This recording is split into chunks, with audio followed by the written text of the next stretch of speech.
Hello बच्चों, नमस्कार। कैसे हैं आप सब? आई होप कि आप लोग इस समय मस्त होंगे और अपनी पढ़ाई रिवीजन कंटिन्यू कर रहे होंगे। तो पार्ट 5 यानी कि भाग 5 लेके मैं आपके बीच उपस्थित हुआ हूँ एलसीएम एचसीएफ का। और आई होप कि आपको ये क्लास रिवीजन करने में बहुत ही हेल्पफुल होगी। ठीक, तो ज़्यादा समय ना ख़राब करते हुए सीधे हम चलते अपनी पॉइंट पे।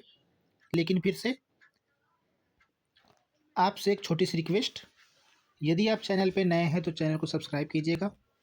और इस चैनल पे अगर आपको पढ़ाई गई चीज़ों के बारे में कुछ समझ में आता है या आप कुछ और अपनी राय देना चाहते हैं तो कमेंट कीजिएगा।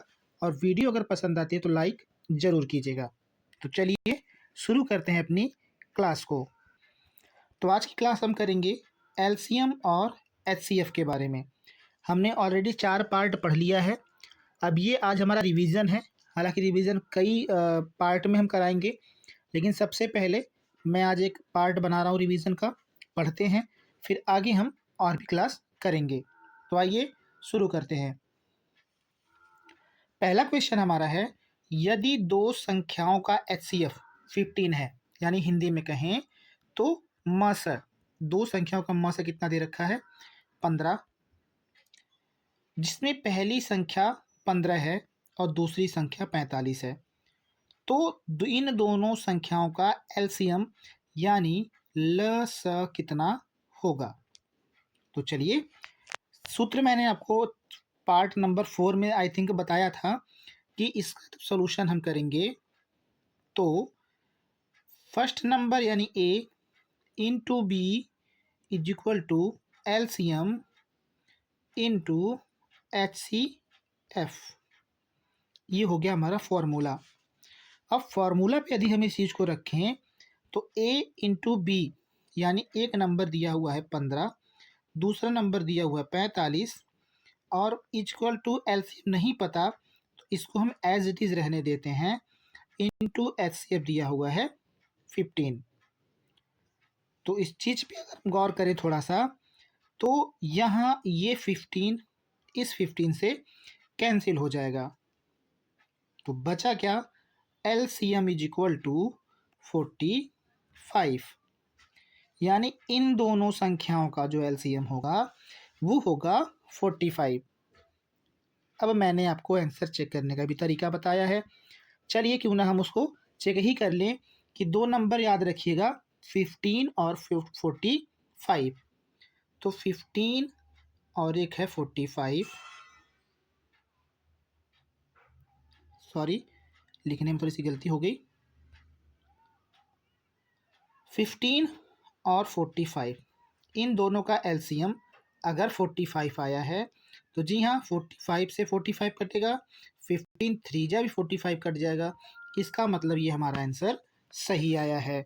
तो 15 और 45 का जो लस होगा वो 45 होगा और उसका जो मस होगा वो 15 होगा, क्योंकि वह बड़ी से बड़ी संख्या जो इन दोनों को काट दे वो है 15।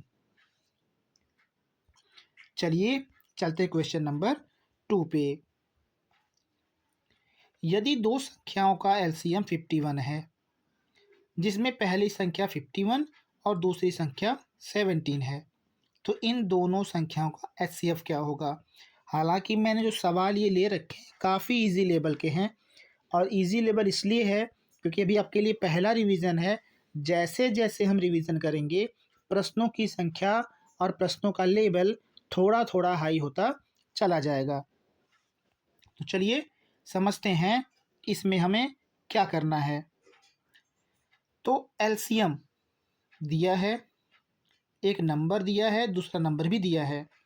तो सीधे सीधे रखते हैं 17 into 51 equal to 51 into H C F. Formula पीछे देख लीजिएगा। ये 51 यहाँ मल्टीप्लाई कर रहा है, यहाँ आएगा तो डिवाइड करेगा, कट जाएगा तो बच गया क्या? H C F equal to 17। Answer check करना हो तो कर लीजिएगा।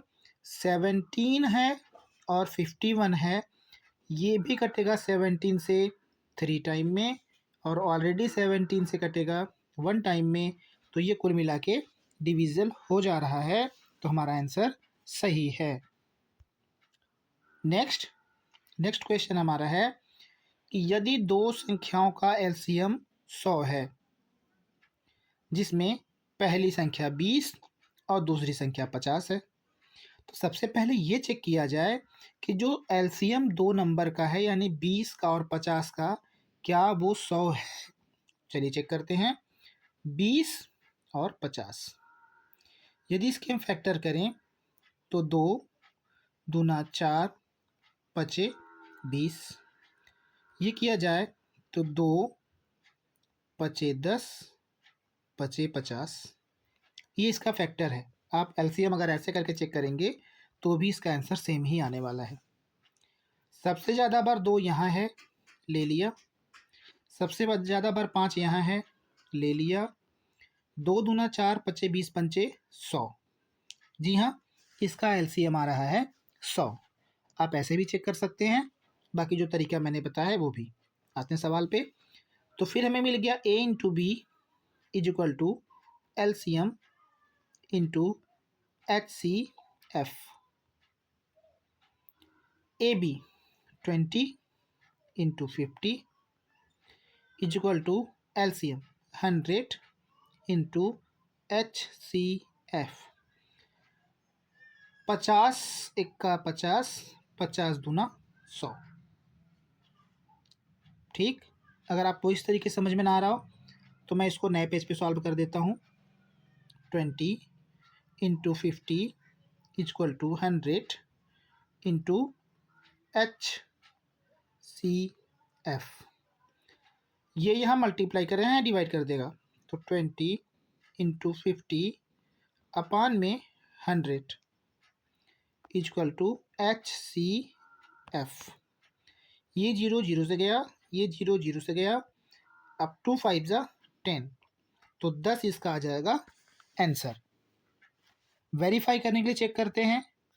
अगर 50 एक नंबर है, दूसरा नंबर 20 है, तो जी हाँ, वह बड़ी से बड़ी संख्या 10 ही होगी, जो 50 को भी काटेगी और जो 20 को भी काटेगी। यहाँ कटेगा 5 बार में, यहाँ कटेगा 2 बार में। तो आई होप कि आपको ये जो प्रश्न है, ये जो सवाल मैंने आज बताए, ज़रूर समझ में आए होंगे।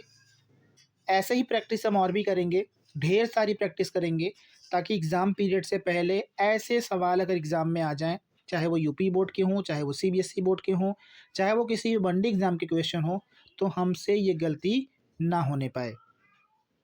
तो चलिए, यदि आपको ये क्लास अच्छी लगी हो, इम्पॉर्टेंट लगी हो, तो चैनल को सब्सक्राइब कीजिएगा, लाइक कीजिएगा, एक छोटा सा कमेंट ज़रूर कीजिएगा।